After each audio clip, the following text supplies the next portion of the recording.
Well, good morning. Yeah, it's 10:15, 10:14, and the rain has just started to sprinkle. I got back from Houston. I've basically been dry to the bone. I have hosed off my porch and my deck just because of the amount of dust. And of course, they're spooked. Give them fresh water.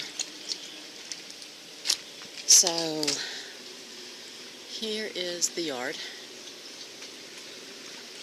Not a heck of a lot of moisture anywhere. I'm going to set out a glass jar, see how much rain we get. Alright, glass jar. This location's wide open, no trees above it, so it should get an accurate representation of what we will be getting. Hello, Dad's dogs. Yes. What we'll be getting rain-wise.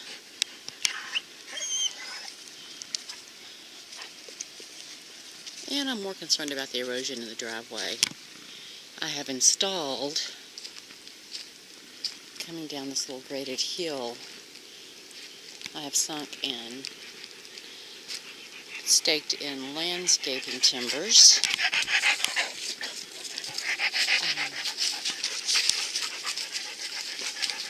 Here's another tier, and another tier, and then they're done on the other side of this. So I'm very interested to see how this helps with the erosion.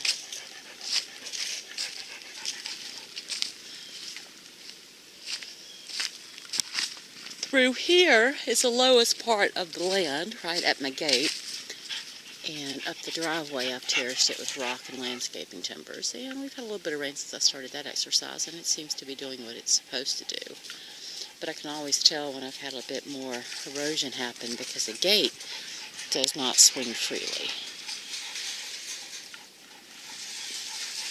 So we will check that out tomorrow after the main event, which we're supposed to be getting our heavy rain between midnight.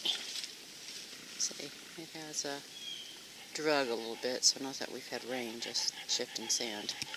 Anyway, we're supposed to be getting our main event overnight with up to a foot of rain sometime between 3 and 5 a.m. So that will be ever so interesting. Beef dog Spook. Good boy. He's very happy up here. And he loves his playmates. And that's what they do. They lay in the sand. That's the reason I brush Spook quite extensively every day. Alright, I'm going to go and some groceries.